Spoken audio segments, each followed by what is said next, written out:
to see every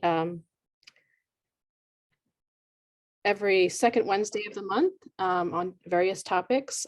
We recently made aware of 2 reports about loneliness, and we thought that we would share the information with you all as we go into the holidays and some tips for coping. So with that, I just wanted to introduce our panelists. We have our facilitator will be Darlene Kelly. She's on our board. Renee Norden, our executive director, will be sharing some information about social isolation and loneliness. Dr. Tyronne Champion will talk about faith community supports, and Lynn Lauritzen will talk about the volunteer hub through that foundation. Thank you all for being here, and I'm going to turn it over to Darlene. Thank you. Good afternoon.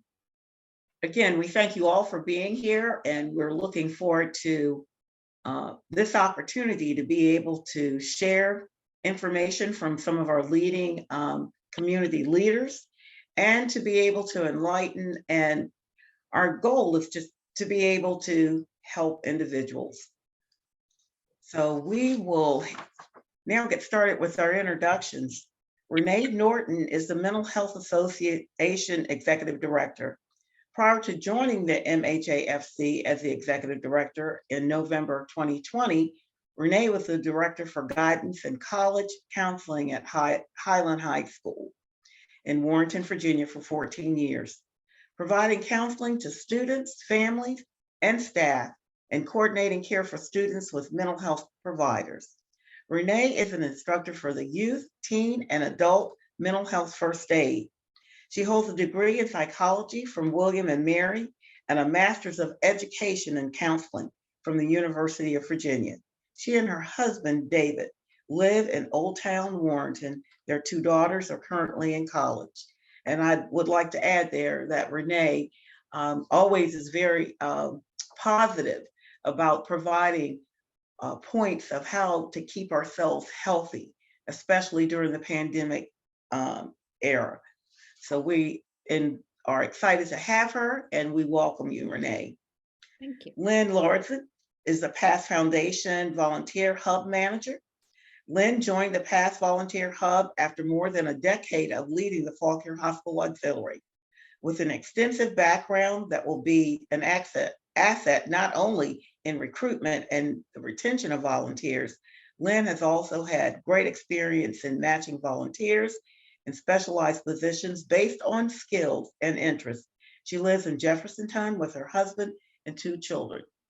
And Lynn certainly is committed to our community, and I've had experience with her with getting volunteers to help make Fauquier County a little bit better.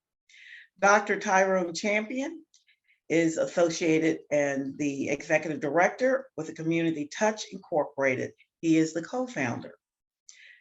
Dr. Champion is the senior pastor of the True Deliverance Ministry in Bilton, the founding church that assisted in the formation of the Community Touch.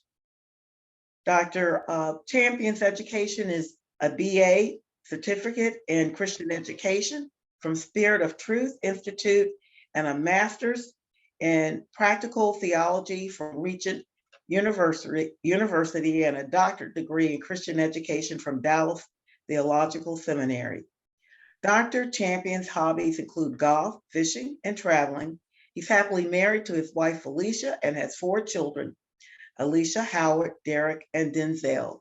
And Dr. Champion is well known for getting himself involved with helping almost every aspect of living in Fauquier County. So again, we welcome our panelists, and we are looking forward to them sharing and enlightening us. Our topics and learning objectives for today. Social isolation, what is it, and how prevalent is it today? Physical and mental health impacts, prevention measures and coping skills, mental health support, faith community supports, and volunteerism. These are the objectives for today, and you will find as each one of our panelists will discuss and give us information in the areas where they have their expertise. We are hoping that we will meet these objectives. We look forward to any questions that you may have, please make sure that you place your questions in the chat area.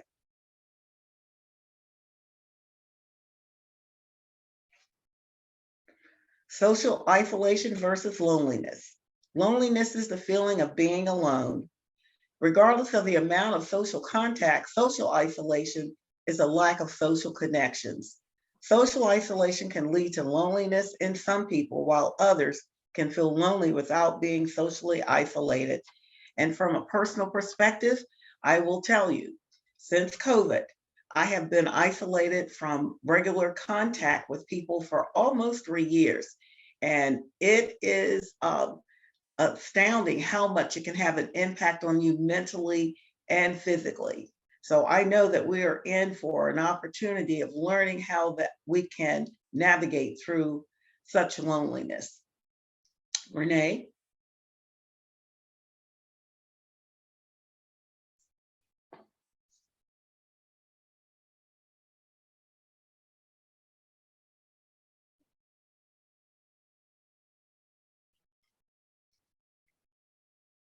Renee, you're muted. I'm back now. Thank you.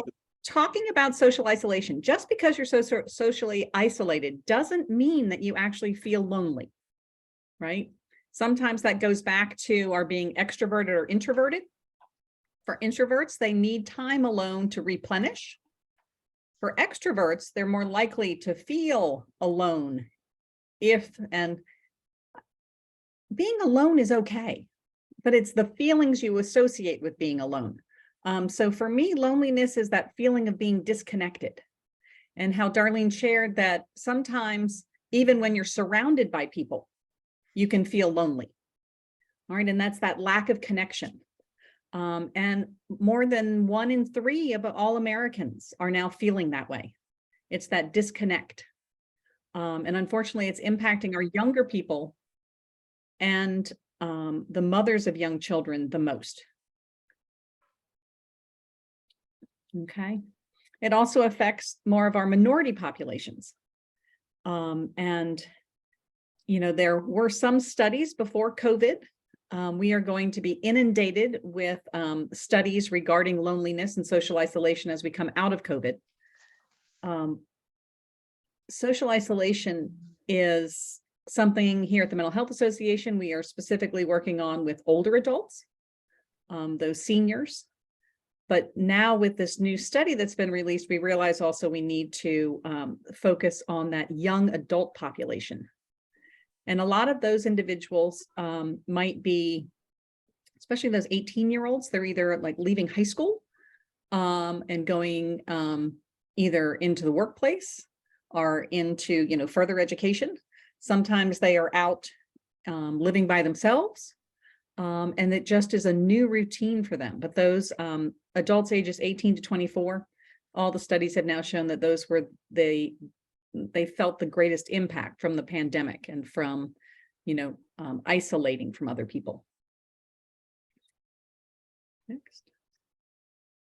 Okay. So one of the social determinants of health, you know, one of those things to keep us healthy is that connection. And we know that when you don't feel connected, it actually impacts your ability to live, laugh, love, and learn. The Fauquier Free Clinic recently completed a first year of its studying social determinants of health and found that 19% of their clients have 1 or less meaningful social interaction with somebody that cares about them a week. And that to me is very sad.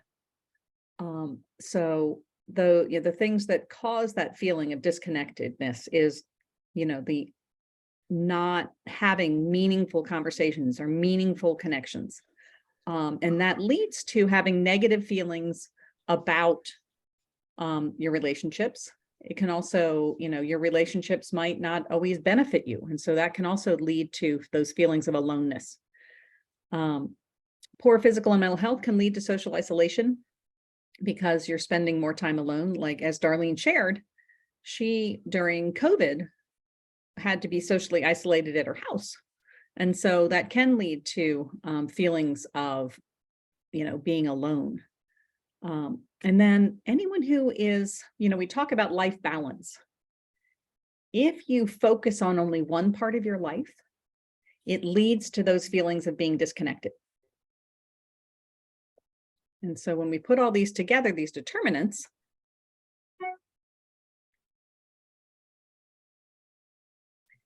it does affect us physically and mentally. And so we know that feeling of disconnection, of loneliness, can lead to a shorter lifespan. It's the equivalent of a person who smokes. The lack of interaction causes the neurons, the neural connections in your brain to be fewer and to die off, which can lead to Alzheimer's and dementia earlier. In this feeling of social isolation, of lack of connectedness, can lead to that chronic stress. And chronic stress, we know, causes inflammation within our body. It's like, people are like, oh, so it's infected. No, it's not infected. If you think about how we started in the dinosaur days, in that fight or flight, people who have these feelings of loneliness are stuck in that chronic stress, that lack of connection. And that does then impact their immune system because it basically wears your body down. And as your body gets worn down, you are more likely to develop physical illnesses.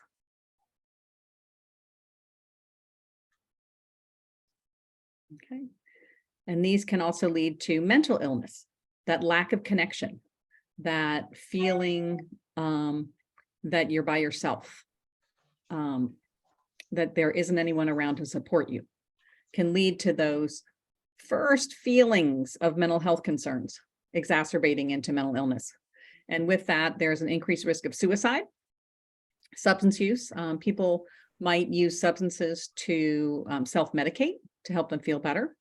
I always talk to individuals who are feeling, isolated and maybe depressed, and maybe they're drinking alcohol, and explaining that, alcohol is a depressant. So, maybe there are other ways, other things you can choose to help you feel better. And then when all this chronic stress and isolation is going on, domestic abuse also increases. And so that's on the mental side. Okay. Other health issues, sleep disorders, much more prevalent. Of course, because if you're having these feelings of being alone, trying to fall asleep in a good frame of mind will be impacted. If you are socially isolated and not having that much activity, you're more likely that you'll have increased weight. I mean, I think everyone can probably attest to, we probably should do a survey to see how much weight people gained over COVID, right? Because the kitchen was always right there. And when we were isolated, people do seek food for comfort. And so I'm not blaming anyone for gaining weight over the COVID period, but that's a great example of what it can do physically to us. We talked already about substance use and neurological disorders. Kidney problems also increase. Could be just for that constant inflammation will impact the kidney's ability to function.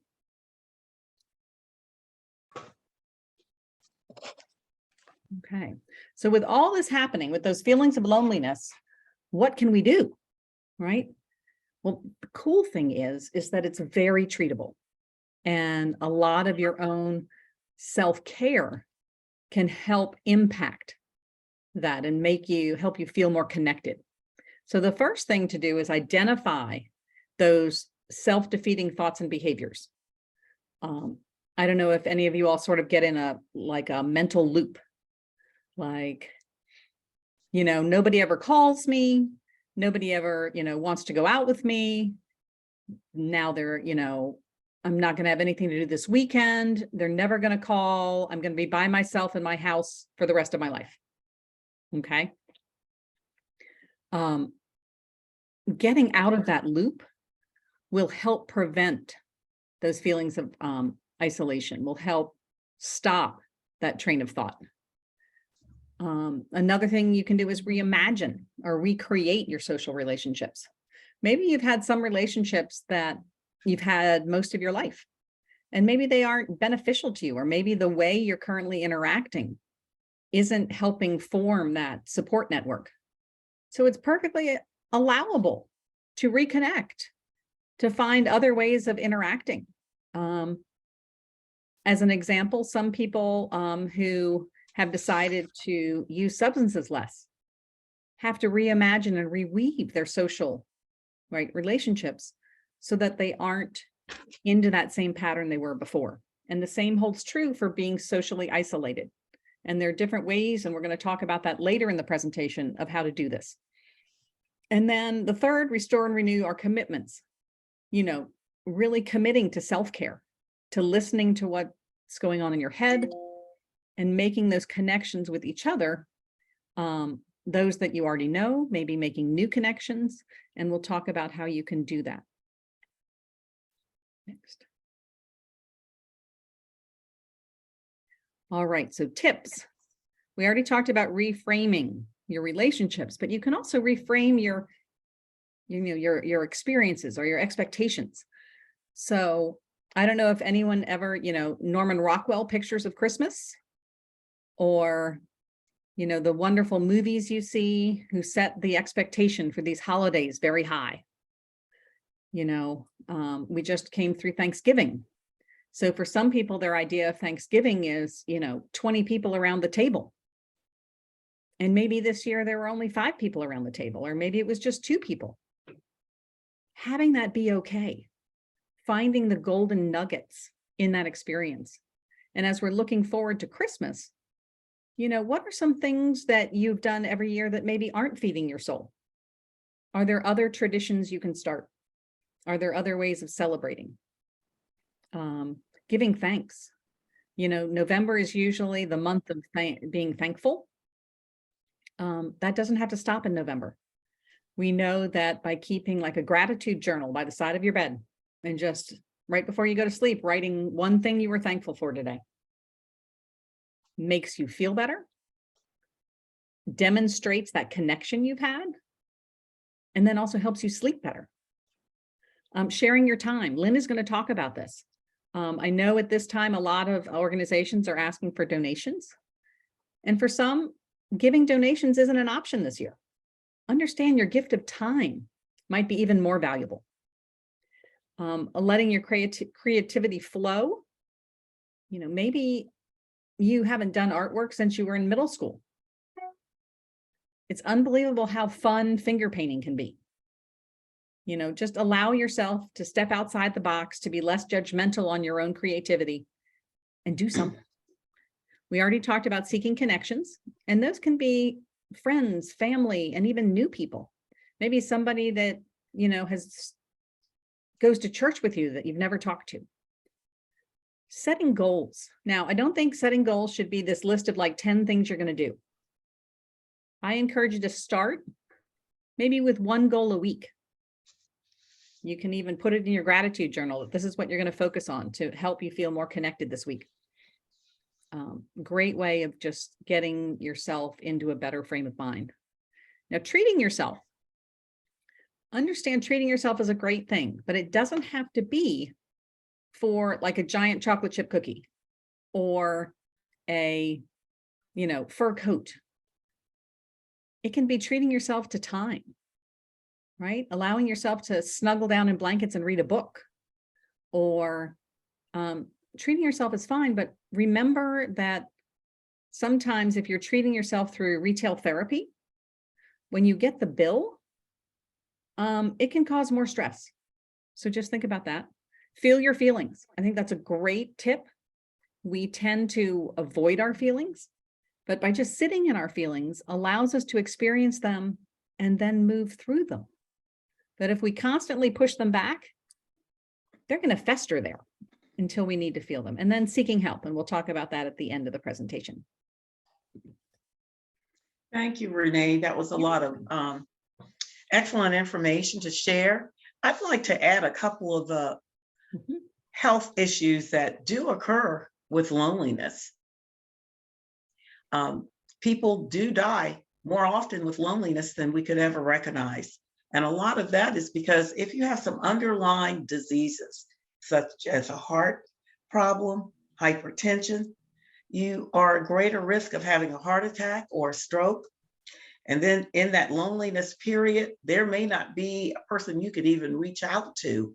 So being aware of your own health and knowing that loneliness does not add to improved physical health. The other thing with loneliness, our attitudes change. The way that we normally feel about things may not be the way we find ourselves. We could be angry more. Of course, we know sadness is there a lot. And there could be trigger points that occur more than when you were out and you were actively involved with other people. Domestic violence also increases during this time. So there could be physical attacks on your body, which has an impact all the way around as to loneliness. And then you are feeling like you're rejected and you're hurt. Loneliness, from my own perspective and just sharing on a personal level, I'm a people person, but I'm also a type of person that has always been able to motivate myself.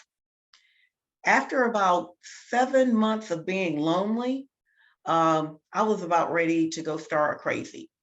All of the activities that I still do with nonprofits and all, I'm grateful for a Zoom platform or any other platform to communicate. I can still do those things, but we are people, so we love to touch and we love to get hugs and we love to see the smiles. And what I had to learn to do was part of my major part of self-help was learning to laugh and enjoy my own laughter. So I found some movies to watch, and Steve Harvey has become my hero because he is so funny. And I was laughing so hard one evening in my loneliness, and I am married. My husband, a lot of you know, Pastor Kelly, he travels a lot. So I'm here a lot by myself. But I was listening to Steve and I started laughing so hard that I didn't recognize the sound. So I had to start to look at Darlene and say, oh, well, I can laugh by myself and have a good time. I started to do some of the things that Renee was talking about. I kept motivations and inspirations in front of me. And one thing that I would like for us to all think about as we're going through this session here is your own feelings of loneliness, because all of us do feel it. It's not just because of COVID.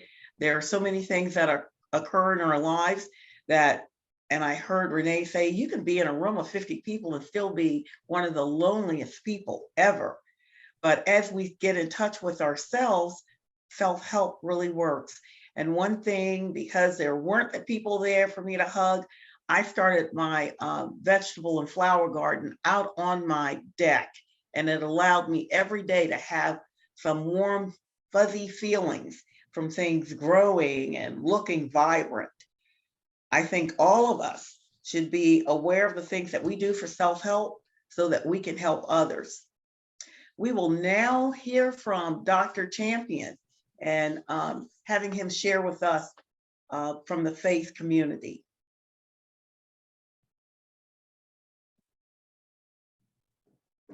You're muted, Dr. Champion.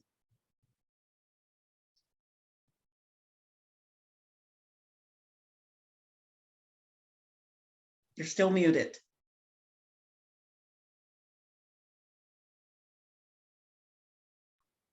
Bridget, are you able to unmute him?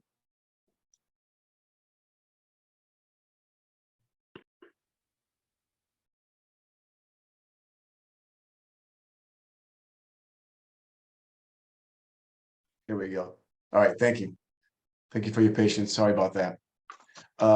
Thank you again, Darlene, and as well as Bridget for the invite.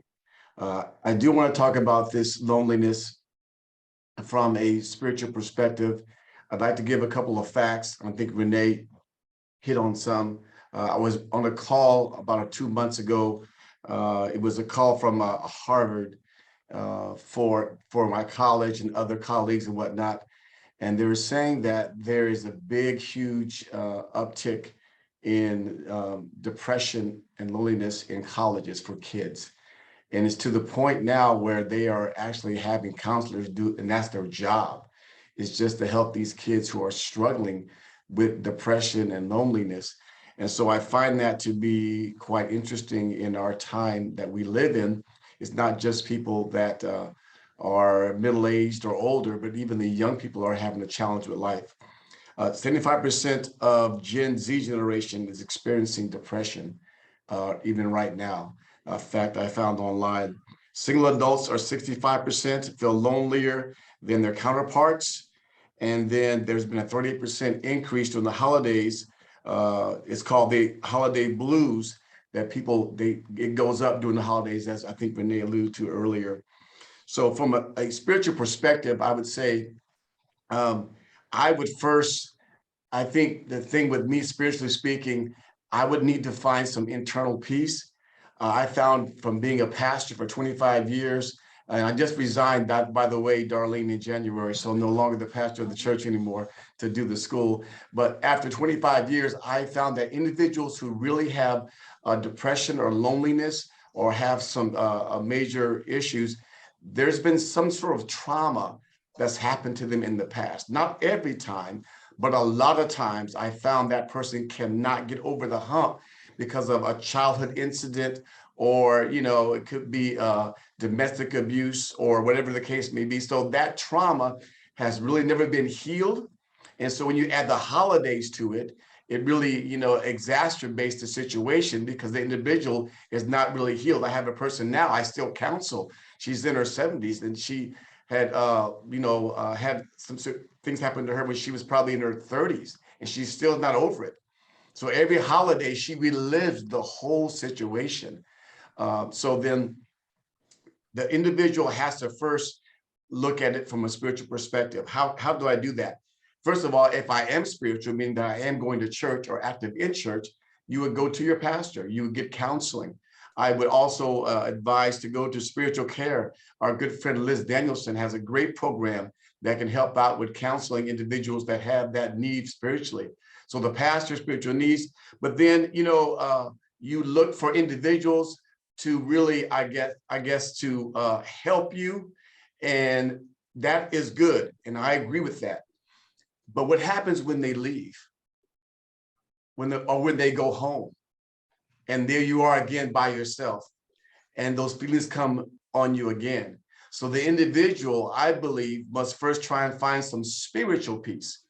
All right, some spiritual solace, some spiritual inside peace that would come through the word of God. And I'm coming to you from a spiritual perspective. That's what you asked me to do. So that's what I would know. Reading the word of God will give you peace, believe it or not. It will give you inside peace that no one can take from you. Don't need a man or a woman. I heard Darlene say that her husband travels quite a bit, and but she has found a way to find her own peace through Steve Harvey and her own devotions, she said. So I think spiritually praying or reading the word of God, finding friends that are like-minded, that think like you, that can uphold you and encourage you. I think sometimes I'll give a biblical scripture if you don't mind. I don't want to preach to you today, but I want to give you a biblical scripture. It says that he that hath friends must first show himself friendly. So that's the scripture. That means when you want to engage and break loneliness, find someone to engage with. We sometimes stay at home and says, no one calls me, no one texts me, no one thinks about me, no one wants what the Bible says. You got to engage yourself. You got to break that mold and find someone. Call her Darlene, call her Renee, someone you can just talk with, laugh with. They're not there to really hold you up, but still you got to engage, and you find yourself that shell being broken. Because now you're coming out of your box and finding someone you can connect with, and then you begin to break the cycle of loneliness. So I think that that is very, very important. I would also say that, in this time that we're living in, with all the news, I think we get too polluted with this bad news all the time. I think, that if I'm an individual and I'm affected by depression or bipolar or whatever my medical condition could be, I don't need negativity. I need to cut on Steve Harvey. I'm using you again, darling. I need to laugh. I need to watch something positive. I need to watch some Hallmark movies that make me feel good about, because I'm going through something, right? right? So then why would I continue to feed my spirit man with negative things that will affect my outward actions? And so we don't see it that way. We have to see, I have to be, whatever you put inside of you is who you are. Whatever you feed yourself is how you act. So my whole life, I've always been, I can do it type person, not of myself, but of God, of course. The glass is always half full. Yeah, I don't care if it's that much of the glass, I think I can make it full. And so that mindset has to change. Devotions of Joyce Meyer, devotions of positivity, you would be surprised how they can really change how you think and feel about yourself. So in closing, I would just say that scripturally, you are not alone. Psalms 25:16 says, turn to me and be gracious to me, for I am lonely and afflicted. Even God says he understands the lonely. Yeah, and you can be married and still be lonely. You can be in relationships to be lonely, have family around you to be lonely. It has to be internal and not always external. Thank you. Thank you, Dr. Champion, and you're still pastoring. You shared some very interesting points, and I was holding some of my information because I knew you would touch on it. When I had said inspiration, what I do for myself each day is that I already have channels set up because I'm home, that I do my worshiping with different churches. I have my inspirational reading. And then throughout the day, I will find bullet points that I'm hearing Dr. Champion speak about. It does come from within. If within is dark and you don't have any light, you're not going to be able to change anything for self-help.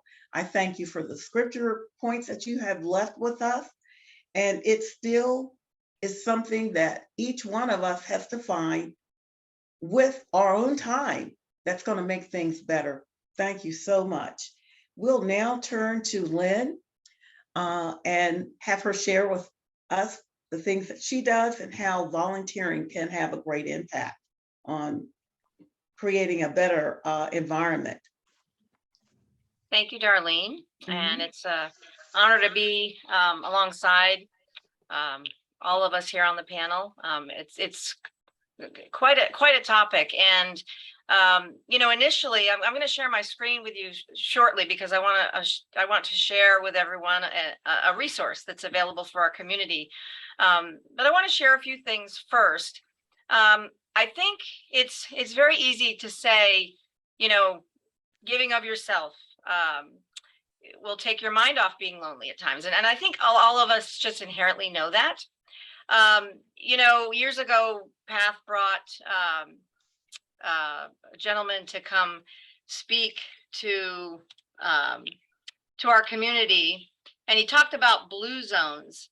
And blue zones are just places in the world where people live longer, they're happier. And one of the things, in fact, one of them is Okinawa, Japan, and they have something that's called ikigai, which is kind of an interesting terminology. But what ikigai is it's a reason for being. It's a purpose, and they lend a lot of longevity and good health to having a purpose.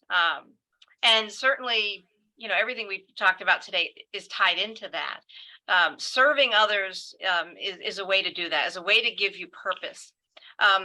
It's funny, there are things in your life sometimes that become very indelible that remind you of these points. And I can think back when I used to oversee the volunteer department at Fauquier Hospital. And I remember one day, this moment will just be forever burned into my existence. And we had a volunteer who had lost a spouse, and was, of course, just mourning and very sad. Had been out for about a week to take care of all the things you normally take care of. But I was very surprised that day to come and see that he was there. He was volunteering. And I said, gosh, my initial thought was, what are you doing here? You don't need to be back. You should be, taking care of yourself. And his response to me, just very matter of factly, was, this is what's taking care of me. This is what is helping me being here and serving others. And it was just interesting. I guess I knew that, but it wasn't until those words came out of his mouth that I really realized that, volunteering is giving, but it's also receiving.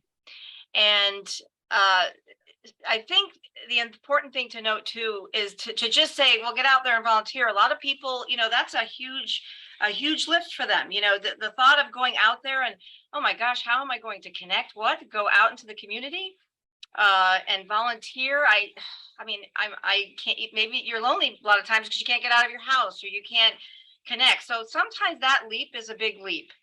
And I want to talk about how it doesn't necessarily have to be a real big leap for you. So let me go ahead and share my screen. Is that something I have to do, Renee, or? It is.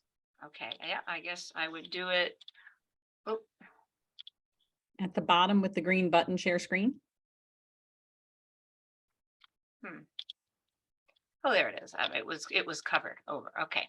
So can everyone see Path Volunteer Hub on here? Okay. So now I'm going to show you this, and I'm not going to spend a ton of time because I want to also acknowledge that this may not be a good option for everybody because some people aren't online, and that's okay if you're not. But if you are and you feel comfortable going online, keep in mind also, this is not social media. This is not something that's going to, connect you to other people or put you out there. This is really more of a resource. And so where you get to this is called letsvolunteer.org. And you do not have to sign up for anything. You don't have to register on the site at all in order to get the information that is provided. So it's as simple as this. When you get to this main site, you would go to Volunteer Now. And so I always say that you can window shop in this site. You don't have to do anything. You can look. You can just look. And now it can start out fairly overwhelming because there's over 300 volunteer opportunities on here. But the great news is that you can sort based on need. What I want to mention is that when it comes to giving of yourself, to giving your time, sharing your time, there are just so many ways that you can do that fit within, where your life is right now and what you can handle. And so this will allow you to search based on maybe some interests that you have. And, when you look at the filters here, you can see that you can search, based on all of these criteria. So if we were to go right here to interest and click on interest, and then we click this drop down, these are all different interests that you might have. So say perhaps you want to help with, perhaps, well, let's just say maybe you like children, you like working with children, you like being around children. So you click on that and you click search, and you can click more than one thing than that. This gives you a whole list of things that, at some point, whoever entered these, organizations that have entered these, and in fact, you'll even find opportunities on here with Dr. Champion's organizations. He is on here. So you will see that there's a lot of needs that exist in the community. And when I say you can window shop, you can do just that. So for instance, let's look at the Rappahannock Pantry.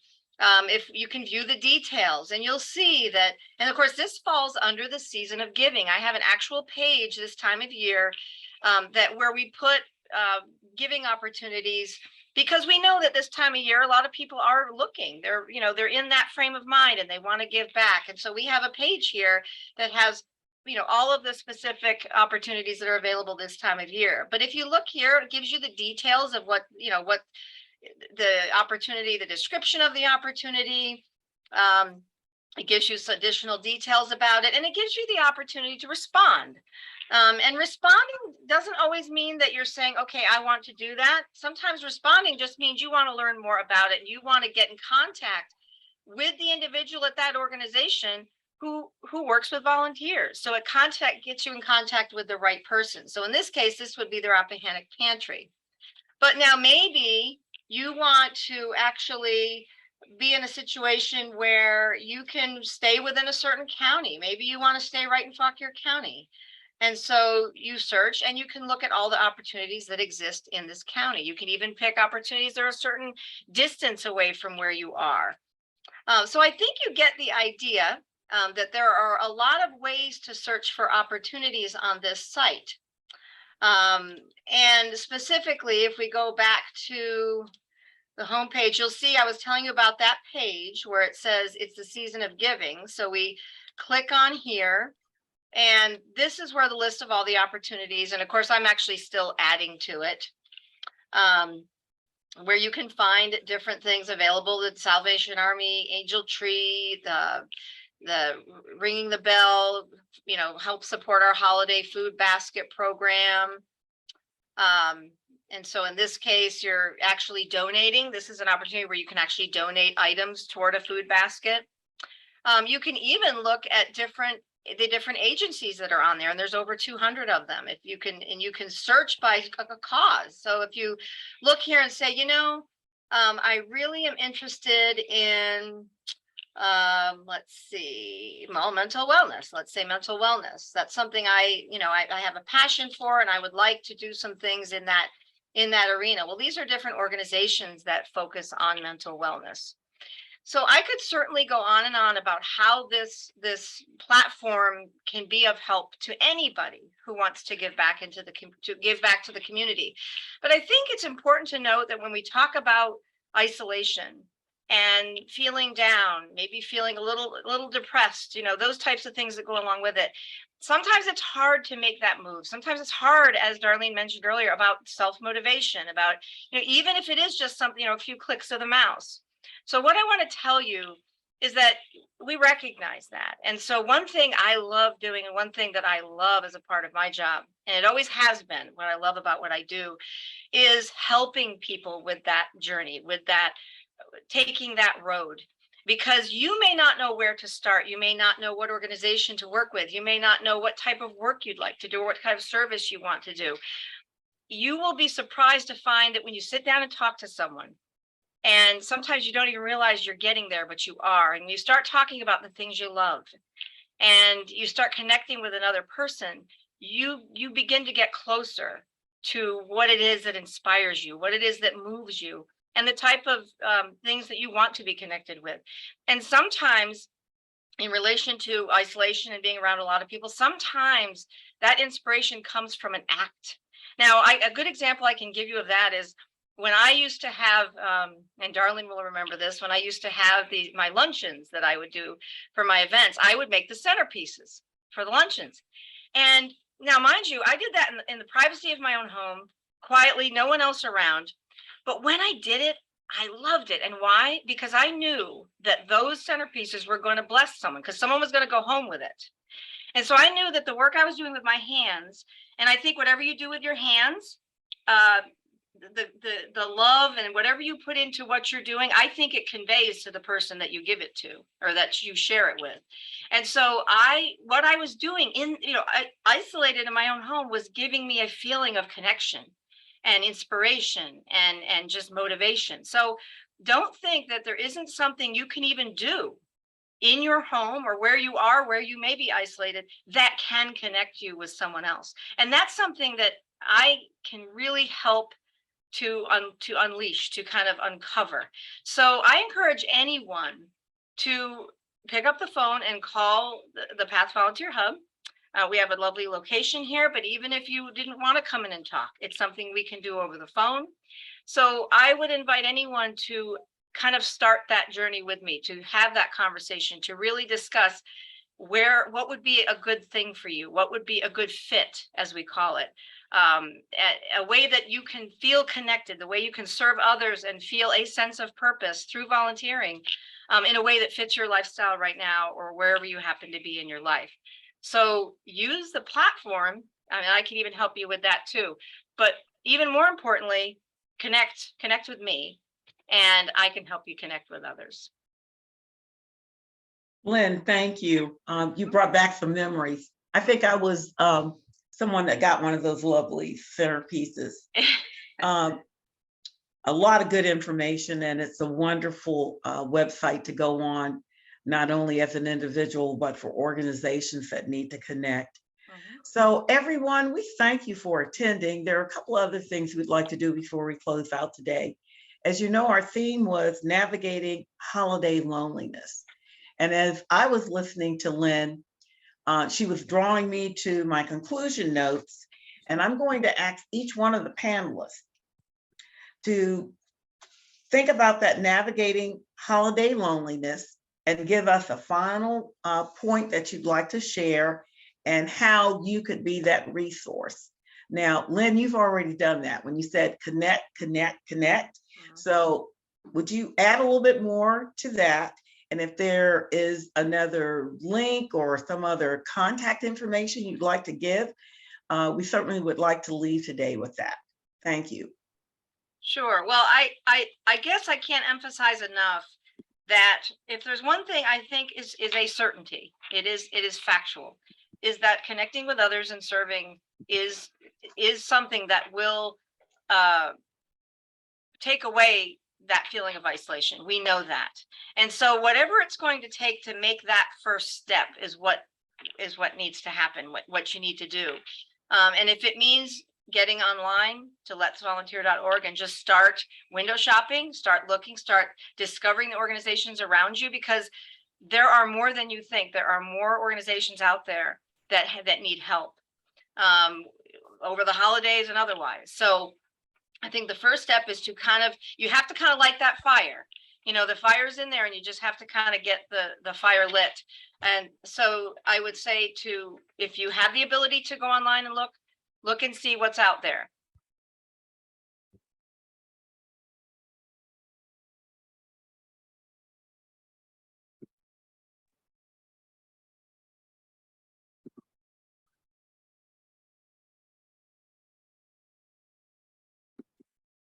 $540. And my email is Lauritzen, and I can put that in the chat too. So Lauritzen@path4u.org. Even if you just pick up the phone and say, yeah, I think that's something that I want to do. Can you help me explore that bit? We can just chat. I'll even meet you somewhere. I'll meet you, have lunch or, so I don't want there to be any barriers. The whole idea is to break down barriers. And if you have an organization that you know of and you want to learn more about it, here in the Resource Center and Center for Nonprofit Excellence, we work with many nonprofits, so we can help connect you to those organizations. We can teach you, we can, educate you more on what these organizations are in the community. And so the Resource Center is a great resource for that. So I would just encourage, sometimes it's just making that call that will get things going. And we have a lot of talented people here that can help move you along and get you somewhere in a really good place to make you feeling really inspired and making you feel a connection and a part of our community, because that's important and that's part of our vitality. So thank you, Lynn. That was great. Connect, make the call. She's available, and you may check the chat. I know that Brittany has added her contact information, the phone number, and the website. So you have brought us to the final point number 1 of how to navigate holiday loneliness. Connect, make the call, Lynn's available. Dr. Champion, the same last question for you, navigating holiday loneliness, your final point and how you can provide the resource. I would say, first of all, just examine yourself and say, how I'm feeling now, how I feel now, is it temporary for the holidays, or am I this way all the time? If I'm this way all the time, I need to go get some counseling. It'll help me through this. If it's temporary, I would just partner with Lynn is saying, connect with someone, connect with a family, connect with a friend, connect with someone that can be a resource for you. And I would say that lastly, don't ever think you're by yourself, because you're really not. The scripture says in Psalms, Isaiah 41:10, yes, I'm going spiritual again. It says, fear thou not, for I am with thee. Be not dismayed, for I am thy God. I will strengthen thee, yea, I will help thee, yea, I will hold you with the right hand of my righteousness. You are not by yourself. There's a greater entity who is going to encourage you through this tough time of loneliness. The resource I would say would be to, call spiritual care. I really did want to get up my personal number to counseling, but I would definitely say you can call Lynn Danielson. It should be a great resource for those that may need help. Thank you, Dr. Champion, for your final conclusion.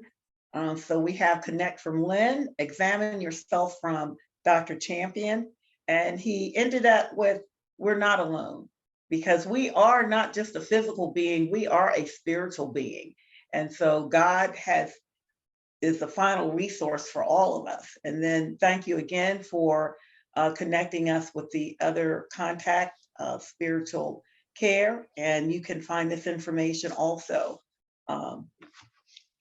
within Mental Health Association's website. And I think it's being focused right now on the screen. So we will go to our, yes. Oh, can I just add that I have extra copies of the Blue Zone book that we referenced. And if anyone calls me, I'd be happy to share a copy with them. So perhaps that might be a motivation to get a copy of a good read, which is also a great way to spend your time. Thank you, Lynn. That's another good point. And I have not read that book, but I heard it's an excellent book. So I'm sure you'll get some phone calls. Mm-hmm. So our final panelist, Renee, we have the same question for you, navigating holiday loneliness and your final point and the resources. And before Renee comes, I'd like to close out as your facilitator. I thank you for being a part of this wonderful session today. And on behalf of Mental Health Association, who is hosting this, we thank you. We also are so grateful to all of our participants. And I think all of the information that we've shared are valuable and that all of us can take it and use it in our everyday life. And remember that if we are not the one who's experiencing loneliness at that time, there are other people that we should always consider. Make yourself a list of someone to contact, because if no one contacts you, you can be the one that facilitates the contact. And I've heard all of the panelists talk about that. And especially Lynn, when you were saying, you pick up the phone, or that person who had lost someone, just being with someone else and listening to their side. If it's a story or something good they want to share, then your physical body is lifted up, your mental attitude is lifted up, your spiritual component is being lifted up. We are one body with many parts. God has made us that way so that we can support one another. We should remember that it takes everyone. And if we isolate ourselves and isolate ourselves and isolate ourselves, we hurt ourselves and we hurt the entire body, our entire community, because we have so much to offer. Thank you again for participating, and we will close out with Renee. And so for my biggest tip, I'm going to go back to what Reverend Champion talked about in the news. I invite you to turn it off. Even if you need to listen to the news, I would invite you just to take a vacation from it, because as he said, that gets you into that negative spiral. It also, the news tends to be divisive. And so instead of bringing us together, it's separating us, and that leads to more feelings of disconnection. As Darlene said, I want to make sure everyone knows that you are not alone in feeling lonely, right? In fact, a study just was released that momentary little things, like reaching out to somebody that you haven't talked to in years, or a relative you haven't talked to in years, that 3-minute phone call does more than a weekly lunch with somebody. It's those momentary changes. It isn't routine that helps those feelings. And so I encourage you all, stepping outside your comfort zones. And I will tell you that I am not the best singer in the world. Common Threads, which is an organization, a partnership between First Baptist Church on Alexandria Pike and St. James over on Culpeper Street. They are having a caroling here in Warrenton on December 9th at 4:30. And they invite everyone to come. You don't have to be religious. You don't have to be active at a church. You can be very active at a church. Bridget and I actually went and did a prayer walk with them, and there were 4 different churches represented and 3 people there who didn't regularly attend church, which was fine. But a way of connecting, a way of, just finding those connections. I invite you to do that as gifts. Here in the holiday season, we give gifts. I would like you to give the gift of connection to people around you. And as Darlene asked, about, and Lynn shared about those flower arrangements, think about making cookies. I mean, I have an empty nest now, so it's just my husband and I. When I bake a batch of chocolate chip cookies, if I don't give those to my neighbors, I end up eating most of them. So think that it's great also to share what you make, share soup, whatever, just to bring that level of connection to those around you. And if you are having feelings that, as Reverend Champion talked about, that maybe those feelings of loneliness have impacted how you're thinking, please feel free to reach out to us. Call the Mental Health Association, and we will, if you need to speak to somebody, we will be happy to connect you with people. And I can't, Spiritual Care Ministries is an amazing organization. It is free of charge. And so I would encourage you to reach out to them, because the holidays do bring up that grief. And if it's still triggering you, then yes, talking to somebody about it can help. But thank you so much. Thank you. Bridget, do we have any questions? And we will let you close out as the organizer of this wonderful opportunity today. You're muted.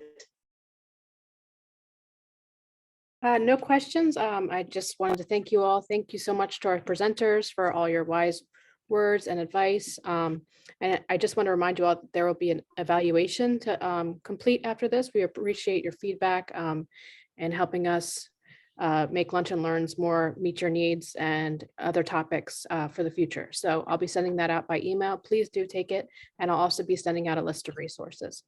So if there aren't any other final words, I just want to thank you all for your time today and wish you a very happy holidays. Thank you, Bridget. There is a next Lunch and Learn dealing with family conflict with Piedmont dispute resolution that's scheduled for January the 11th, 2023. You can look forward to receiving more information on that. And the evaluation link is up on the screen, and I'll also put it in the chat. Just give me 1 second. Well, if I don't put it in the chat, you'll see it in the email. So, and here's the details about the next Lunch and Learn. Thank you all.